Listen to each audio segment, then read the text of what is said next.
Hey, what's going on, everyone? First DVD I want to talk about is Allied Forces. This is the show from Dayton, Ohio, headlined by Christopher Daniels teaming up with Davey Richards to take on the Kings of Wrestling for the Tag Team Championships. Um, this show is really a must-see show if you're a new Ring of Honor fan. Has a great main event to the actual show. Main event is awesome in my opinion, and then as a bonus disc, you get Samoa Joe versus CM Punk, the trilogy. Definitely must see. So this is must see if you're a new Ring of Honor fan. You get to see the whole trilogy on as a bonus disc. I mean, what more could you ask for, right? So all right. So Allied Forces, the Dayton, Ohio show. All right, let's get right down to it. First up, we got Mike Mondo versus Mark Briscoe. This is a very, very mediocre opening match. I mean, it kind of ended with a Briscoe doing Iconoclasm, which is kind of a weird ending. But Mondo kind of didn't really impress a lot of people. I've heard a lot of good things about him. I know the message board, some guys were really, really defending him, saying that, his work in other promotions was very, very, impressive, but he just didn't impress this weekend for whatever reason. I think that's Mike Mondo. If you know anything about Mondo, then post in the comment section, because I have never heard of him before, but I've read some good things about him. So, all right, next up we have Daizee Haze versus Lady JoJo. Lady JoJo is actually an overweight black woman, or black wrestler. That's how I would, identify her. I mean, she's kind of braggadocious, pretty much, But, I don't know. This match is mediocre or pretty bad, actually. I would say this is probably Ring of Honor's weakest match this year. I mean, just definitely brought down the show. A lot of people are talking shit about women's wrestling, and yeah, I mean, I just feel like if the women are not going to deliver, then you just don't put them on the show. If it's going to affect the show that much, then I would just pretty much stay away from it. And I think that's, it's a big reason why, TNA pay-per-views suck. I think booking multiple knockouts matches on one pay-per-view is a bad move. And, I could talk about what the WWE and TNA's, women's division and talk about, why they suck and everything like that, but I'm not going to do that. But, I'm just not a big fan of women's wrestling, but I would say if the women can go, then fine, then put them on the show. But if they can't, then you just leave them off. I just think it's as simple as that. I think it's bad business because I think, it's very, very important to deliver a strong show from top to bottom. And very, very, you don't want to disrupt the flow of the show. I would just say that. So, all right, next up we have Andy Right Leg Ridge taking on Colt Cabana, the Trial Series match. This was good. I'm a big fan of Andy Right Leg Ridge. If you haven't seen him, he's very, very young, light-skinned black guy. I never met him, but, I sat next to him at Final Battle 07. I definitely remember, sitting next to him. And I know Big Rat actually talked to him at Final Battle 2010. So, this guy, he's been part of the ROH wrestling school. Delirious is trying to really, really push him hard, or at least give him some kind of identity. And it's definitely working. He's definitely got a lot of ability, got a lot of athleticism. He's definitely, someone that the fans can connect with. He's a very, very likable guy. And I thought Cabana did a beautiful job here of, kind of showing, kind of mixing comedy with the bully role in this match, because at the same time his job is to kind of teach Andy Rich some respect and just give him a tough time in the ring, slapping him in the face, just kind of bullying him. And Cabana did a beautiful job mixing those two elements together. So I really like this match. For an undercard match, this was a lot of fun for just what it was. All right, so next will be Kevin Steen and Steve Corino taking on Kyle O'Reilly and Adam Cole. This is really cool. I mean, Corino was awesome in this match, just with his verbal stuff. He talked about how this is Dayton, let's save our energy for Chicago. Who gives a shit about this match? I'm not taking this match seriously. But as the match progressed, Kyle O'Reilly and Adam Cole really impressed, and then they kind of were scaring Steen and Corino with a potential upset. They were like, wow, we really have to get our shit together, or we're going to lose this match. So that's pretty much how it went. Steen looked very, very impressive here. He hit a lot of awesome things. He actually hit a moonsault. He actually jumped up onto the top rope and moonsaulted, which was a very, very athletic spot for Kevin Steen to hit. And, O'Reilly and Cole, just vintage stuff from them. Corino kind of looked like shit in this match, but I thought this told a good story, of the bullies with Steen and Corino taking on the, young, fresh tag team of Adam Cole and Kyle O'Reilly. So next up we have Ricky Reyes versus the Middle Master. This wasn't much of a match. I mean, but I really am happy with the placement of the match for the show. I mean, going right after intermission, I think that's exactly where you need to have like a kind of a filler match or a dull match. If Adam Pearce is booking the show in the beginning of 09, this might have opened up the show, which is a bad move in my opinion. But this is, I think, going right after intermission. That's that's where you normally will put the weakest match on the show. So I was fine with that. Next up, we had Jay Briscoe versus Rhett Titus. This was good. This flowed really nicely. This is one of Rhett Titus' best singles matches in a long time. There were some awesome spots in this match. Jay actually took a table bump when Rhett Titus actually did a beautiful drop kick, and just Jay went flying into one of the tables onto the outside. So that was cool. It just flowed really nicely. A good finish, a nice solid match there. Then we had Homicide versus Kenny King. Decent, not amazing though. Homicide still having some trouble, getting back into the swing of things. Obviously, Homicide's put on a lot of weight. He's been with TNA. He hasn't really been wrestling in a lot of big time matches. So it's going to take some time. He's pretty old too. I think he's like 34, 35. Maybe not that old. Maybe like 33, 34. That's probably more accurate. But yeah, King looked impressive. Whenever King was on the offensive end, he's definitely gotten better. This is like a 3-star match. Can't really say much about it, but it's really smart to have Homicide coming in here and beating guys like Kenny King and Kevin Steen right away. I'm not sure if that's smart, but I like Homicide though. I think Homicide's got a very, very edgy persona. I think he's very different. I definitely think he's got a lot of character depth. So I can't really argue with them trying to push him hard anyway. So I would just say that. All right, next up we have the main event. Main event was awesome. We have Kings of Wrestling versus Davey, Richards, and Christopher Daniels. Great match. I mean, this probably wasn't as good as the American Wolves and the Kings of Wrestling from Plymouth, Massachusetts, which took place the day before Final Battle, but this was still awesome. I would say this is one of the better Kings of Wrestling matches of the year. I would say the only matches the Kings of Wrestling have had this year that were better than this were the two Briscoes matches on pay-per-view and maybe the Motor City Machine Guns match, but this is probably the 4th best match that they've had all year that I've seen. Just great stuff. Davey Richards was insane in this match. There was a lot of stiff elbow shots from Hero to Davey Richards. A lot of great reversals from Claudio and Daniels. They just worked very well together. Daniels hit a double Hurricane Rana, which came off very nice. There were some great things in this match. And the match did a beautiful job of setting up Daniels and Richards the next night. Definitely, rekindled their feud or their little rivalry, added a lot of attention to their match. They did lose the match, though. Obviously, Daniels actually took a KRS-1 when Davey actually hit Daniels by accident. And, that set up a lot of tension between them the next night. And so, yeah, after Daniels lost the match, there was an awesome promo between Davey and Daniels. Really, really got the fans in Dayton excited for the next match, which they really didn't have to do because the people in Dayton weren't going to see the match anyway. But, yeah. So that was Allied Forces. I would say this show was kind of mediocre. It's better than a lot of shows from Ring of Honor this year, but definitely not one of the better shows. But it has an awesome main event. This show is definitely worth it if you're a brand new Ring of Honor fan because you get Joe versus Punk, the whole trilogy. And then you have one of the best Kings of Wrestling tag matches of the year.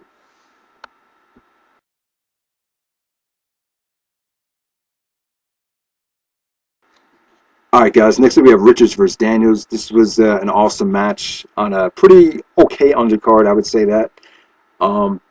This match had been in the making for a long time, 6 months in the making since the Big Bang. We've been dying to see this match. This feud has pretty much been built on, who's the best in the world, Christopher Daniels or Davey Richards. But I'll get to that a little bit later. Let's start with the undercard. We got Kyle O'Reilly and Adam Cole taking on the All Night Express. Don't expect the caliber of match that Final Battle was. Their Final Battle match was awesome. This wasn't quite as good, but this was still very, very good for what it was. It was still a good opener. Pretty much all I could say. I'll probably say the Final Battle match is about 4 stars. This is more so on like the 3 and 3 1/4 star level. But very, very good, impressive from both of them. I think this is Adam Cole and Kyle O'Reilly's debut match in the ROH. So, yeah, pretty good opener right there. Next up, we have Andy Right Leg Ridge taking on Ricky Reyes. Just another good showing from Andy Right Leg Ridge. Reyes did a good job playing the bully, but the aftermath was pretty cool with, Andy super kicking Ricky Reyes. Got a huge pop, was really, really over in this match. I think he's got a lot of potential, Andy Right Leg Ridge. So, I think he just needs to put on a little bit more size. But we'll see what happens there. All right, next up we have Daizee Haze and Jamilla Croft from the ROH Wrestling School taking on Lady JoJo and Neveah. This was, just another mediocre women's match. Really don't want to talk much about it. Definitely kind of hurt the pace of the show, in my opinion. Next up we have Homicide versus Kevin Steen. I thought this was mediocre. I wasn't expecting much from it. However, I think Homicide and Kevin Steen could have an awesome feud. These two guys are just made for each other. I'm not sure if they had any matches in PWG. I know they had some ROH matches before, back in like 05, which really didn't mean anything. But, both these guys, it's a shame that Kevin Steen is gone because I could definitely see these guys having an awesome fight with the Honor in the future. But yeah, I mean, I just think I don't think it was a good decision to have Homicide win this match. You're trying to build up Kevin Steen as a monster heel heading in the final battle. Kind of thought that was a mistake, but the aftermath was cool because Steen kind of got his revenge on Homicide. After Homicide brought up El Generico's name, Kevin Steen kind of snapped. So I thought that was pretty cool. But Homicide's winning all his matches with Ace Crushers. I don't think the Ace Crusher is acceptable as a finisher. I mean, the RKO when Orton does it, that's fine. That's more of an impactful move than a regular Ace Crusher. But I feel like Homicide needs to go back to using the Cop Killer or the Gringo Killer. I know a lot of guys don't want to take that move, but Ace Crusher was a weak finish. I thought the final battle finish was extremely weak. So hopefully Homicide could develop a better finish. And, Homicide's having a tough time so far. I mean, I just haven't been that impressed with him. This is good, but it just wasn't great.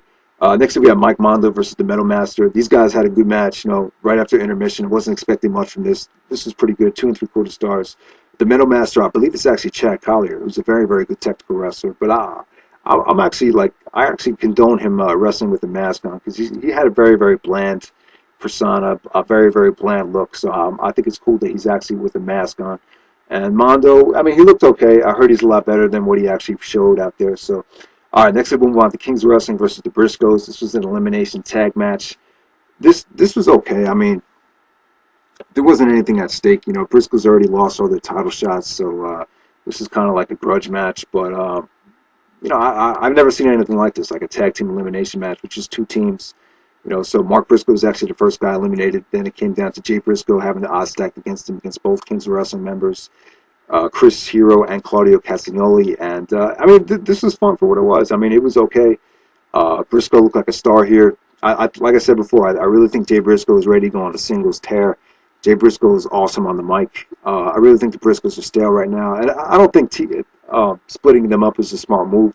Because from time to time, if a dream match calls for it, you could definitely bring in the Briscoes and let them tag up. But for the most part, I would actually like to see Jay Briscoe in a serious singles role this year. Definitely like to see him feud with Homicide. And I love the thing he did with Roderick Strong in the video wire. I thought that was awesome.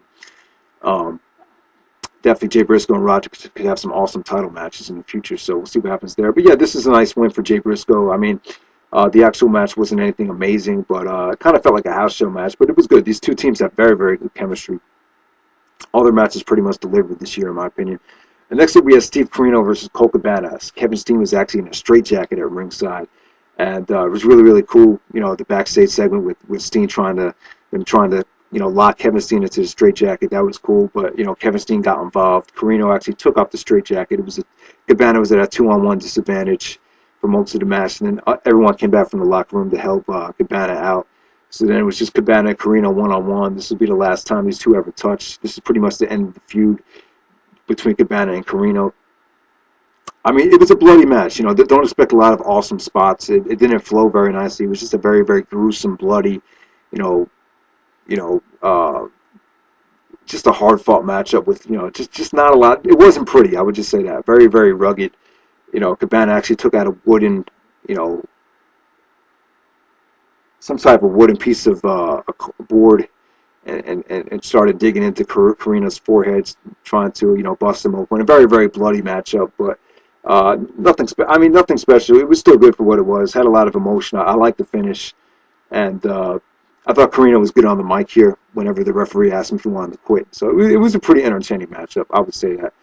All right, so next we have Christopher Daniels versus Davey Richards. 6 months in the making. Awesome match. I mean, I'm going to say 4.5 stars. I mean, this definitely put the show over the top. This is probably Christopher Daniels' best match in a very, very long time. I think Big Rat said that he said on his Twitter, for some reason I just went into my Twitter, which I normally never do, but I saw Daniels. He said that this is Daniels' best singles match since the AJ Styles Final Resolution. I'm sorry, the Against All Odds 30-minute Ironman match from TNA, and definitely agree with that. I think that's probably accurate. I mean, I would say this is probably Christopher Daniels' best singles match in Ring of Honor by far. I mean, the only other match off the top of my head that could come close to this was the first ever ROH main event, the Triple Threat match at the Era of Honor Begins. But yeah, this is great. Davey really brought the best out of Daniels here. A very, very emotional match. Davey kicked the shit out of Daniels. Daniels even said during the match, God, he kicked like a bitch. Obviously Daniels isn't used to working with someone as stiff as Davey, so it kind of took him a while to get used to him. There was some great submission wrestling in this match. I mean, that was awesome. Davey hit some suicidal offense. A very, very smartly wrestled match, but at the same time, it was very, very fast-paced, a very fluid match. Um, Daniels actually did a best moonsault ever, and then Davey actually did a sweet counter to it. Basically caught Daniels' ankles and put him into an ankle lock right from the best moonsault ever spot. That was awesome. Daniels actually did the Angel's Wings. Davey kicked out with an awesome near fall right there. Davey actually did a suicidal dive into the crowd. That was great. So many great spots in this match. Very, very emotional. The finish was awesome. Probably leaving some spots out, but yeah, this is great. Aftermath was even better. This is probably one of the best aftermaths of the year. A great promo with both Daniels and Davey. Daniels was actually shaken up after the match. He was actually in tears. You know, just the fact that Daniels had this match, you know, really, brought a lot of emotion out of him, you know. And, Daniels was just very, very appreciative of being in the ring with Davey Richards. So, like I said, this was an awesome match. You know, I'm very, very happy for Christopher Daniels. You know, he finally had that great match. You know, giving everything that happened to him with Hogan and Bischoff or whatever happened in TNA, just telling him that we're not going to use him anymore, and for him to still deliver on this level. I mean, I think it says a lot. But we'll see what Daniels does in the future. I mean, you know, a lot of people kind of think he's been disappointing. A lot of people think he's kind of overrated. I kind of think he is a little bit, in my opinion, just a little bit. But you know, we'll see what happens. You know, I know he's getting old. I know there's a lot of questions to be answered about Christopher Daniels, but you know, a very, very emotional aftermath. The match definitely delivered. You know, Richards versus Daniels. This has been built up for a long time. You know, I'm just not, like, the thing about Daniels is, I'll just say this really quickly, I'm just not so sure if he should go around calling himself the best in the world. I just don't really think he's on that level right now, but you know, I think the whole point of that was just to get Davey over, just to even get him to that next level, even more so. But still a great match. Like I said, I would say for this show, pretty okay undercard. Undercard wasn't great. It was acceptable, but the main event really put the show over the top. So everyone needs to check this out. This definitely cracks the top 10 Ring of Honor matches of the year. And like I said, Christopher Daniels' best match in ROH history, and just another awesome match to Davey Richards' resume. Alright, so this is going to be my review of Survival of the Fittest 2010, and you know, I would say this is probably the second worst ROH show of the year. And you know, for those that don't know, Survival of the Fittest is one of the things that they do every year. It's one of the Ring of Honor's traditional events, but I wouldn't say it's like one of their biggest shows of the year. They kind of treat it like it's a B show. I mean, the show just never feels very important. They usually run it in a very, very lackluster location, you know, like a B or C show location, pretty much every single time. I mean, they don't treat it like it's a big epic show. They don't promote it that well, and this is just another disappointing show. I mean, every single year, I thought 2004 was a great show overall, but you know, from top to bottom, every single year the show kind of seems to underdeliver. You know, this show basically is supposed to, it's like kind of like King of the Ring. It's really supposed to propel, you know, some of the lesser known guys into the main event once they win the Survival of the Fittest match. But if you haven't seen 2004 yet, definitely check out 2004. That's probably arguably a 5-star match, that main event Survival of the Fittest match that featured Danielson and Aries in the finals. But yeah, so let's break it down. First match that we had, first qualifier match, we had Colt, Cabana, and Rhett, Titus. Very, very unattractive match. I mean, I feel like we've seen these two guys wrestle time and time again. Titus got the upset over Cabana. Really nothing to talk about. Claudio Castagnoli and Grizzly Redwood. This was fun. I felt like we've seen this match at Chikara before. You know, Claudio and Grizzly. This is pretty much a squash match, but it was fun though. I like pretty much enjoyed a lot of the matches, but a lot of these matches just very, very short, just very, very, a lot of them felt very, very rushed. Kevin Steen and Kyle O'Reilly, I liked this. I thought O'Reilly looked impressive. I thought Kevin Steen was a hilarious heel here. I thought he played such an edgy heel. I really enjoyed it. Just his interaction with the fans was just gold here. That was fun. Steve Corino and Adam Cole. Adam Cole got the upset over Steve Corino. This kind of dragged at some points, but I thought the ending came off very well. Next we had Eddie Edwards and Chris Hero. I thought this was fine. You know, the crowd definitely sucked. I would agree with that. But Edwards was really, really impressive until he got hurt. He did basically like a torpedo onto Hero and fucked up his clavicle, and really could have moved his right arm, which is a shame because it definitely hurt the rest of the show. It definitely hurt the main event. And it definitely hurt the ending to this match. They kind of just ended the match as soon as they both got back into the ring. But I thought this was good while it lasted. I thought this was probably the best qualifier. But yeah, just a shame right there. I'll talk about Eddie Edwards later. But El Generico versus Kenny King. Now after, I believe it was after the Adam Cole match, Generico came out, started brawling with Steen. And then Steen actually did a Michinoku driver through a table to El Generico. So Generico was pretty much selling the whole injury during this match with Kenny King. And not much of a match, but Kenny King got a good win over Generico. I really felt like Generico and Steen needed to be in Survival of the Fittest. I thought this would have made the match a lot better. And we're talking about, I know Big Rat talking about this, how, you know, the actual main event lacked baby faces. And I really felt like Generico should have been in the main event.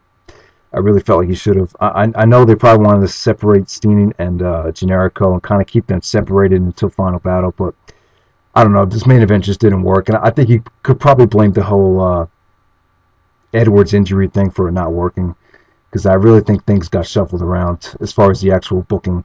But yeah, so we had Andy Right Leg Ridge taking on Homicide, the trial series. I mean, it was okay. Once again, I enjoyed it. I thought Homicide showed a lot of personality in this match. You know, I mean, pretty much what it was. I mean, pretty average. You know, Andy Right Leg Ridge didn't really get over as well as he did on the two previous shows. All right, so move on to the six-man tag match. We have Christopher Daniels and the Briscoe brothers teaming up to take on Roderick Strong, and it was supposed to be the House of Truth, but it was Zach Gowen and our guy. I don't have the guy's name here. He's not on the back of the DVD cover. I forget what his actual name is. If you know what his name is, type it in the comment section. But it's very, very chunky dude. He wore a one-piece suit. Very, very kind of looked like a beefier Sami Callihan, but he was very, very impressive in this match. His name starts with like an E. I just can't remember his name. Shit, I should have wrote it down. But yeah, this is a fun match. I really, really enjoyed it. I mean, just a lot of fun. Zach Gowen looked fine here. I thought he was good. You know, Roderick and Daniels chopped the shit out of each other. This did a nice job of setting up the Daniels-Roderick Strong match the next night. Like I said, just a lot of fun, just a lot of good action. It dragged at some points, but like the last couple minutes, which is very, very exciting. So next up, we move on to the Survival of the Fittest match. Now, Kevin Steen got eliminated right away. I pretty much get why they tried to do this. I mean, I guess they wanted to have Generico get the revenge on Steen to, you know, continually build up to the Final Battle match. So Steen got eliminated really early after Generico interfered, and then Claudio basically did a not really like a Yakuza kick, kind of like a he just did a monster kick to him and eliminated Steen. So Steen was eliminated like right away. So but yeah, I mean, the thing with this match was you pretty much just had a whole bunch of heels in there. There was no mega big babyface in the match. I think Edwards was supposed to be that guy, but since Edwards was injured, he was used to a minimal. I guess they really kind of reshuffled this whole booking of the match, and you know, Edwards did not get involved that much. You know, they actually teased Edwards just leaving the match because he was in such pain. But you know, let's talk about the good stuff in this match. You know, Adam Cole was in there very, very short for a short amount of time. You know, he didn't do much. You know, I know a lot of people weren't impressed with Adam Cole in this main event, but some of the highlights from this main event, you know, Rhett, Titus, and Kenny King look very, very impressive here. I would say Kenny King was the MVP of this match. Him and Claudio did some great stuff together. You know, King was basically playing the babyface, and Claudio was kind of playing the heel for most of the match. Fans started really getting behind Kenny King. I mean, Claudio and Kenny King really busted their ass to make this match work, so I got to give them credit. Kenny King got the upset and actually pinned Claudio. Then Edwards came back into the ring. Fans really got behind Edwards because they really were sold on the fact that he wasn't going to wrestle. And Edwards looked great, you know. Give him credit, you know, he did the best what he could do. You know, he couldn't even move his right arm, so he made Kenny King tap out with the, what was it, the Achilles lock or the half crab, whatever you want to call it. But, you know, I mean, it was still good. This is definitely the weakest Survival of the Fittest match, and definitely the weakest Survival of the Fittest show.